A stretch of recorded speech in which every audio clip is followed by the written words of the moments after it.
नमस्कार बच्चों। आज हम पढ़ने जा रहे हैं एक हास्य कथा कामचोर। इस हास्य कथा की लेखिका है इस्मत चुगताई। तो बच्चों, आज ये कहानी हम पढ़ते, बहुत ही मज़ेदार कहानी है बच्चों की शैतानियों के बारे में। किस प्रकार से बच्चे शैतानियाँ करते हैं उसी के बारे में है। तो शुरू करते हैं। बहुत ही मज़ेदार कहानी है बच्चों, इसको ध्यान से सुनना। बड़ी देर के वाद विवाद के बाद यह तय हुआ कि सचमुच नौकरों को निकाल दिया जाए। आखिर ये मोटे मोटे किस काम के हैं? हिलकर पानी नहीं पीते। इन्हें अपना काम खुद करने की आदत होनी चाहिए, कामचोर कहीं के। तुम लोग कुछ नहीं, इतने सारे हो और सारा दिन उधम मचाने के सिवा कुछ नहीं करते। और सचमुच हमें ये ख्याल आया कि हम आखिर काम क्यों नहीं करते। हिलकर पानी पीने में अपना क्या खर्च होता है, इसलिए हमने तुरंत हिल हिलाकर पानी पीना शुरू किया। हिलने में धक्के भी लग जाते हैं, और हम किसी के दबैल तो थे नहीं कि कोई धक्का दे तो सह जाएं। लीजिए, पानी के मटकों के पास ही घमासान युद्ध हो गया। सुराहियाँ इधर लुढ़कीं उधर लुढ़कीं, मटके इधर गए, कपड़े भीगे सो अलग। ये भला काम करेंगे? अम्मा ने निश्चय किया। करेंगे कैसे नहीं, देखो जी, जो काम नहीं करेगा उसे रात का खाना हरगिज़ नहीं मिलेगा, समझे? ये लीजिए, बिल्कुल शाही फरमान जारी हो रहे हैं। हम काम करने को तैयार हैं, काम बताए जाएं, हमने दुहाई दी। बहुत से काम हैं जो तुम कर सकते हो। मिसाल के लिए, यह दरी कितनी मैली हो रही है, आंगन में कितना कूड़ा पड़ा है, पेड़ों में पानी देना है, और भाई मुफ्त में तो यह काम करवाए नहीं जाएंगे, तुम सबको तनख्वाह भी मिलेगी। अब्बा मियाँ ने कुछ काम बताए और दूसरे कामों का हवाला भी दिया। माली को तनख्वाह मिलती है अगर सब बच्चे मिलकर पानी डालें तो। एहे, खुदा के लिए नहीं, घर में बाढ़ आ जाएगी, अम्मा ने याचना की। फिर भी तनख्वाह के सपने देखते हुए हम लोग काम पर तुल गए। एक दिन फर्शी दरी पर बहुत से बच्चे जुट गए और चारों ओर से कोने पकड़कर झटकना शुरू किया। दो चार ने लकड़ियां लेकर धुआंधार पिटाई शुरू कर दी। सारा घर धूल से अट गया। खांसते खांसते सब बेदम हो गए। सारी धूल जो दरी पर थी, जो फर्श पर थी, सबके सिरों में जम गई, सिरों पर जम गई, नाकों और आंखों में घुस गई। बुरा हाल हो गया सबका। हम लोगों को तुरंत आंगन से निकाला गया। वहाँ हम लोगों ने फौरन झाड़ू देने का फैसला किया।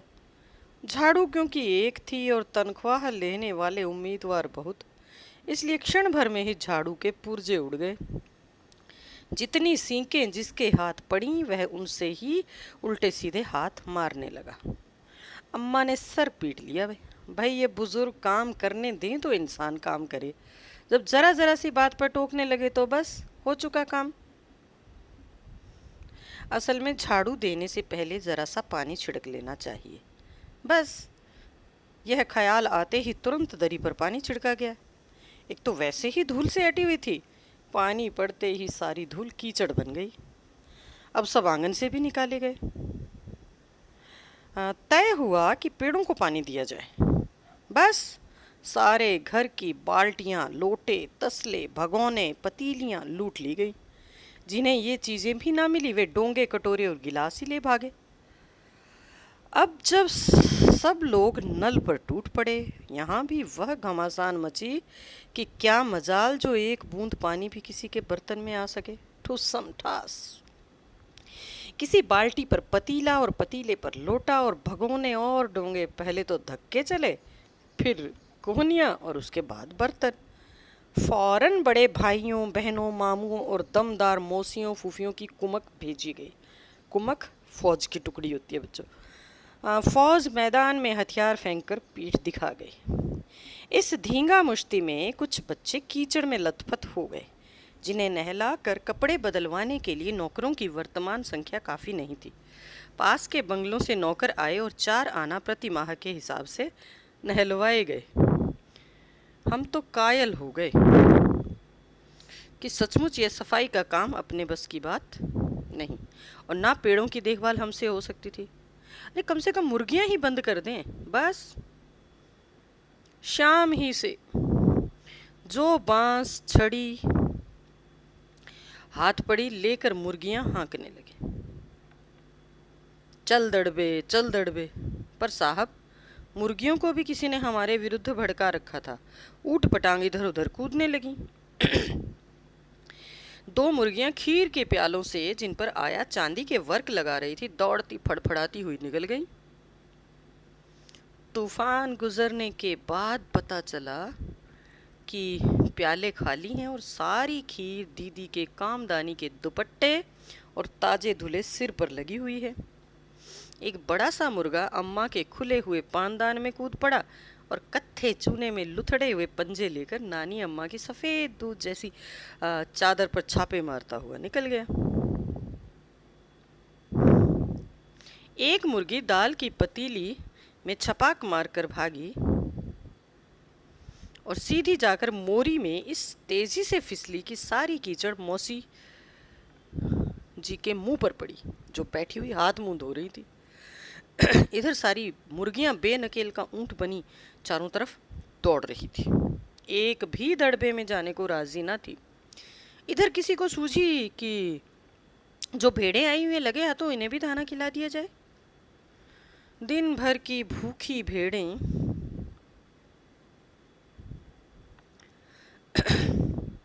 दाने का सूप देखकर जो सब की सब झपटी तो भाग कर जाना कठिन हो गया।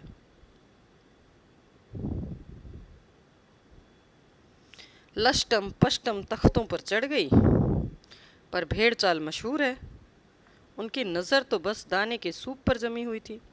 पलंगों को फलांगती, बर्तन लुढ़घाती साथ साथ चढ़ गई।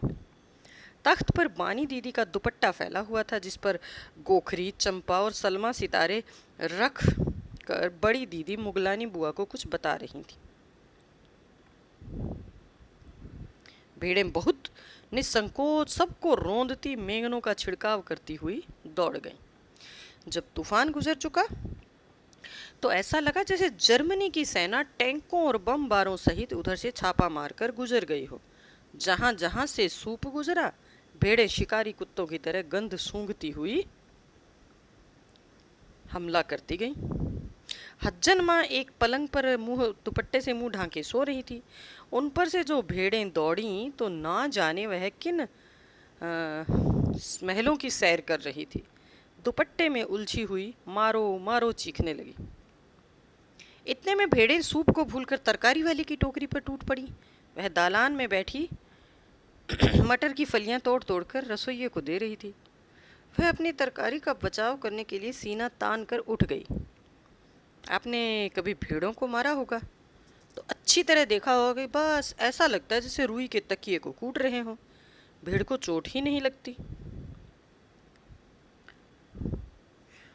बिल्कुल यह समझकर कि आप उससे मजाक कर रहे हैं, वह आप पर ही चढ़ बैठेगी।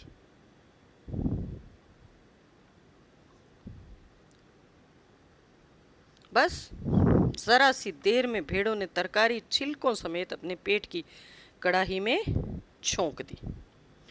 इधर यह प्रलय मची थी, उधर दूसरे बच्चे भी लापरवाह नहीं थे। इतनी बड़ी फौज थी जिसे रात का खाना ना मिलने की धमकी मिल चुकी थी। वे 4 भैंसों का दूध दूहने पर जुट गए। धुली बेधुली बाल्टी लेकर 8 हाथ 4 थनों पर पिल पड़े। भैंस एकदम चारों पैर जोड़कर उठी और बाल्टी को लात मारकर दूर जा खड़ी हुई। तय हुआ कि भैंस की अगाड़ी पिछाड़ी बांध दी जाए और फिर काबू में लाकर दूध दूह लिया जाए। बस झूले की रस्सी उतारकर भैंस के पैर बांध दिए गए। पिछले 2 पैर चाचा जी की चारपाई के पायों से बांध अगले 2 पैरों को बांधने की कोशिश जारी थी कि भैंस चौकन्नी हो गई। छूटकर जो भागी तो पहले चाचा जी समझे कि शायद कोई सपना देख रहे हैं। फिर जब चारपाई पानी के ड्रम से टकराई और पानी छलक कर गिरा तो समझे कि आंधी तूफान में फंसे हैं, साथ में भूचाल भी आया हुआ है।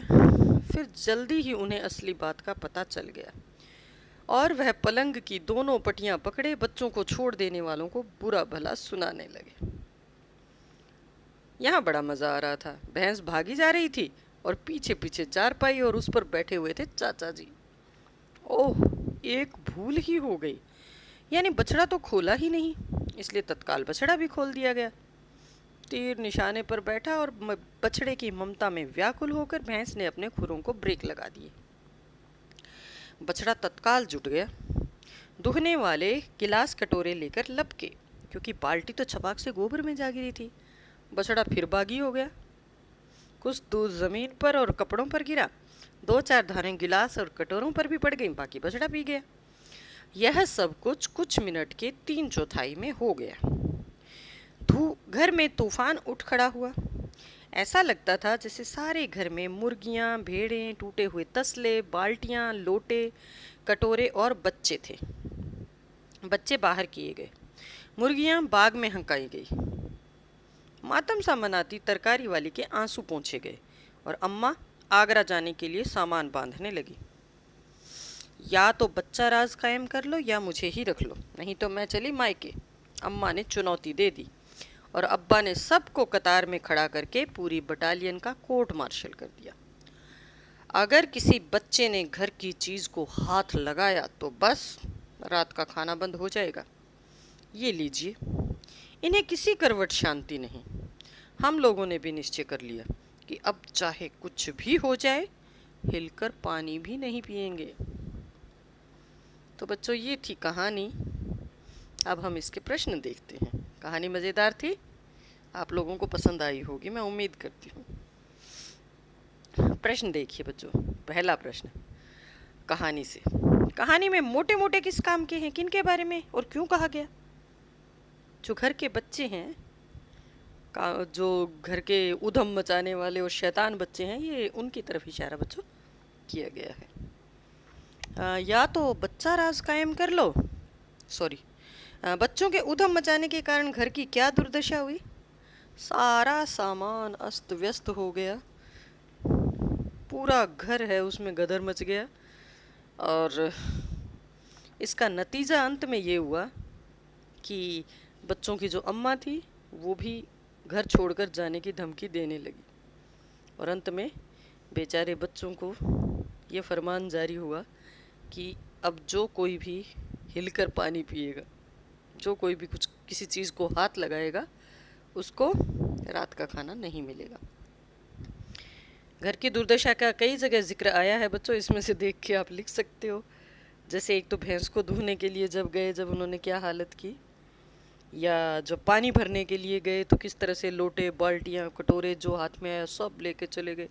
पूरे घर में बर्तन ही बर्तन, धूल, मिट्टी, कीचड़, बुरे हाल उन्होंने कर दिए थे।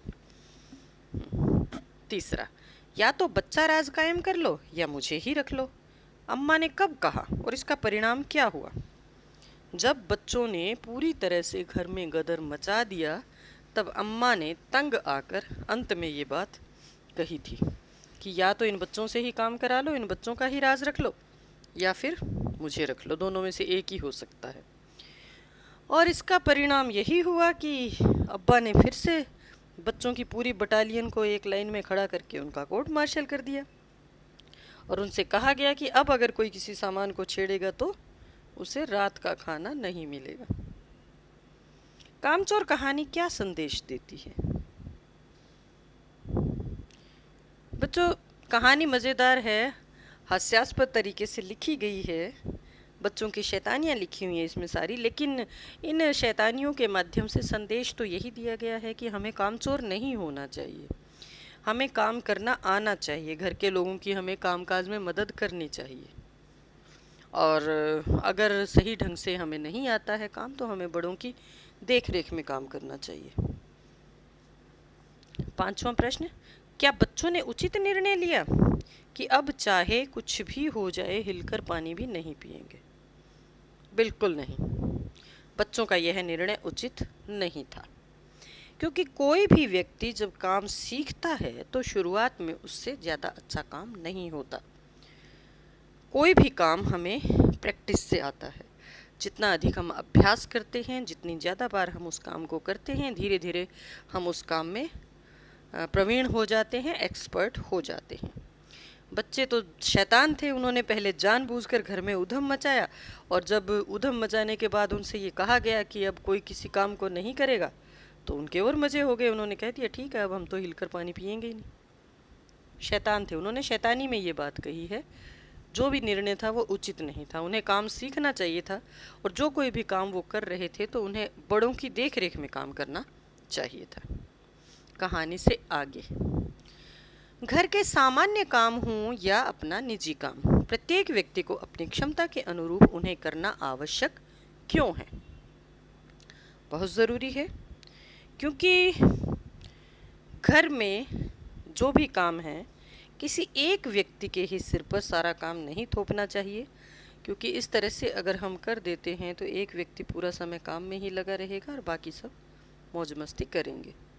तो हमारा ये फ़र्ज़ बनता है कि घर में जो कोई भी काम है तो सबको मिलजुल कर बांट कर करना चाहिए।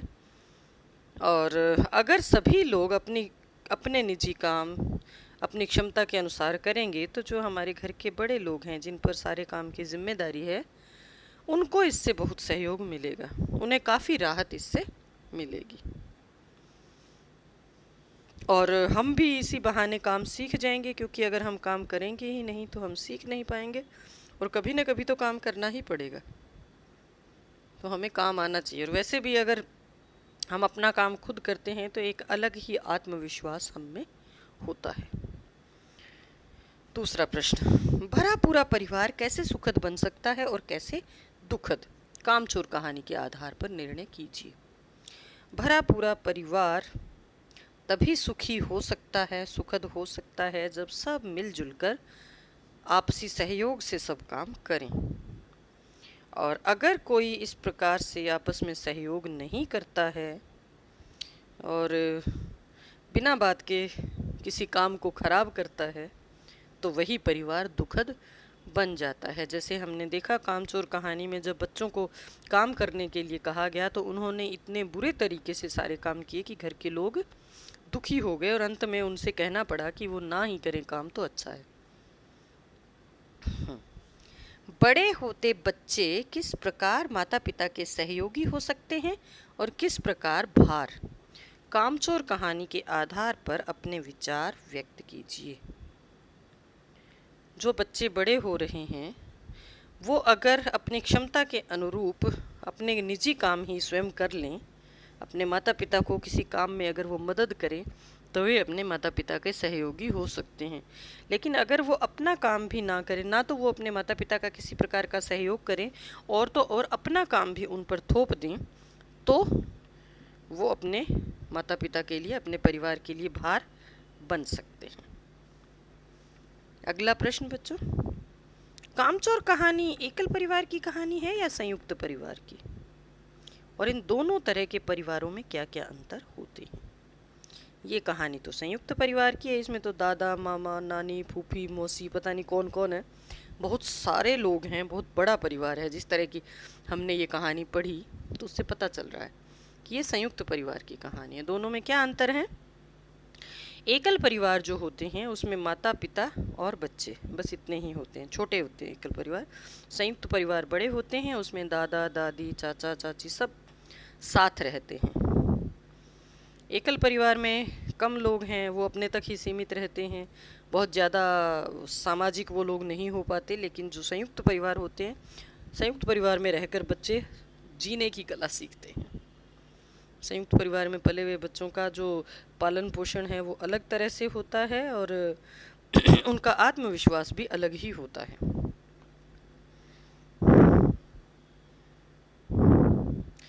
घरेलू नौकरों को हटाने की बात किन किन परिस्थितियों में उठ सकती है? एक तो यही कि घर में अगर ज़्यादा काम नहीं है और हम नहीं चाहते कि बाहर के किसी भी व्यक्ति का हमारे घर के कामकाज में दखल हो, हम ये अपना काम खुद कर सकते हैं, तो ऐसे में हम घरेलू नौकर को हटाने की बात कर सकते हैं। या फिर ये हो सकता है कि हमारी आर्थिक स्थिति ज़्यादा अच्छी नहीं है अब, तो इस वजह से बचत करने के उद्देश्य से हमें घरेलू नौकरों को हटाना पड़ जाए। यही कारण हो सकते हैं। कोई और परिस्थिति भी हो सकती है कि किसी पर अगर हमें विश्वास नहीं रहा है, जो हमारे घरेलू नौकर है वो सही ढंग से काम नहीं कर रहे हैं, कुछ ऐसा है, तो भी हटाना पड़ जाता है। कई कारण हो सकते हैं। कहानी में एक समृद्ध परिवार के उद्यमी बच्चों का चित्रण है। आपके अनुमान से उनकी आदत क्यों बिगड़ी होगी और उन्हें ठीक ढंग से रहने के लिए आप क्या क्या सुझाव देना चाहेंगे? बिल्कुल, यह एक समृद्ध परिवार के उद्यमी बच्चों का ही चित्रण है और उनकी आदत बिगड़ने की सबसे बड़ी वजह यही है कि उन्हें अपना कोई भी काम खुद करने की आदत नहीं है। वो पूरी तरह से अपने हर काम के लिए नौकरों पर निर्भर हैं। अगर बच्चे स्वयं अपना काम करें तो उनमें एक जिम्मेदारी की भावना आती है और फिर उनकी आदतें इस तरह से नहीं बिगड़ती। तो हम भी उन्हें ठीक ढंग से रहने के लिए यही सुझाव देना चाहेंगे कि वो अपने माता पिता का कहना माने, उनके मार्गदर्शन में कुछ काम सीखें और उनकी मदद करें। किसी सफल व्यक्ति की जीवनी से उसके विद्यार्थी जीवन की दिनचर्या के बारे में पढ़ें और सुव्यवस्थित कार्यशैली पर एक लेख लिखें। ये आप लिखोगे बच्चों? बहुत सारे सफल व्यक्तियों के बारे में आप लोगों ने कहीं कहीं पढ़ा होगा। महात्मा गांधी हों, जवाहरलाल नेहरू हों या और कितने ही हमारे देश के अलग अलग क्षेत्रों में प्रसिद्ध व्यक्ति हैं, सफल व्यक्ति हैं। वो किस प्रकार से अपनी जीवनचर्या को बनाकर चलते, अपनी एक दिन की जो दिनचर्या है उसको बनाकर चलते हैं। बिल्कुल भी वो अपना समय व्यर्थ नहीं गंवाते। हर काम के लिए उनका सही समय होता है और वो बिल्कुल सही टाइम पर ही अपना काम खत्म करते हैं। तो सही समय पर अगर हम ढंग से काम करेंगे, सुव्यवस्थित ढंग से अपना रखेंगे तो उसके हमें क्या क्या फ़ायदे होंगे, आपको इस पर एक लेख लिखना है। एक तरह से समय का सदुपयोग है, वही है। भाषा की बात।